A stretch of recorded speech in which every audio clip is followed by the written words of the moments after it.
This is a comparison between the Realme 3 Pro and the Vivo Y17. Both phones are in the under 1,000 ringgit category and they both have their own pros and cons. So which is the phone for you?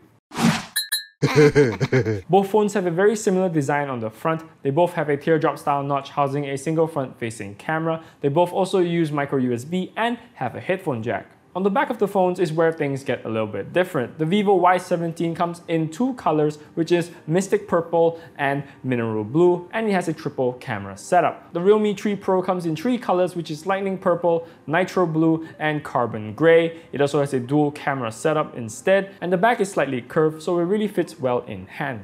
The Realme 3 Pro has a 6.3-inch Full HD Plus IPS display and is powered by the Snapdragon 710 chipset. It has up to 6GB of RAM and up to 128GB of storage. It is expandable via microSD up to 256GB. While the Vivo Y17 has a slightly larger 6.35-inch HD Plus IPS display, it is powered by the MediaTek MT6765 Helio P35 processor. It has 4GB of RAM and up to 128GB of storage. It is expandable via microSD as well. In terms of raw performance, the Realme 3 Pro really outshines the Vivo Y17 in our benchmarks. It also has a higher resolution display over the Y17. As for the camera specs, the Y17 has a triple camera setup with a 13-megapixel main camera, an 8-megapixel ultra-wide, and a 2-megapixel depth sensor. On the front side, it has a 20-megapixel camera, while the Realme 3 Pro has a dual camera setup with a 16-megapixel main camera and a 5-megapixel depth sensor. It also has a 25-megapixel front-facing camera. And so in terms of camera resolution, the Realme 3 Pro does beat the Y17 ever so slightly. Honestly though, they're pretty neck and neck when it comes to their image quality.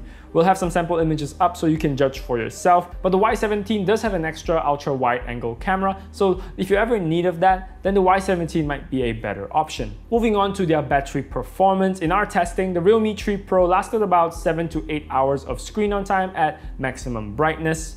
Not too bad for a phone with a battery capacity of 4030 mAh, but the Y17 has a whopping 5000 mAh cell and a total screen on time of about 12 hours till it hit 10%. So why does the Y17 last so much longer than the Realme 3 Pro? I think this has to do with the resolution of the Y17's display. It is a HD Plus display, so it should consume less power than the Realme 3 Pro's Full HD Plus resolution. They both have their own flavors of fast charging. The Y17 has support for 18-watt fast charging, while the Realme 3 Pro has support for 20-watt fast charging thanks to the VOOC 3.0 technology. If the battery life is all you really care about, then the Y17 is definitely the way to go. Just know that you'll be losing out on display resolution and performance. Lastly, the price. They're both pretty much in the same price bracket, with the fully spec'd Realme 3 Pro at 999 ringgit, while the Vivo Y17 is priced at 899 ringgit as of the making of this video. So which would you guys pick? The Realme 3 Pro's better performance and the high resolution display, or the everlasting battery life and the extra camera options of the Vivo Y17? Do let us know down in the comment section below, and as always, like this video if you like it, subscribe to us if you haven't already, hit the bell to get notified of our future videos, and I will see you guys next time. Bye!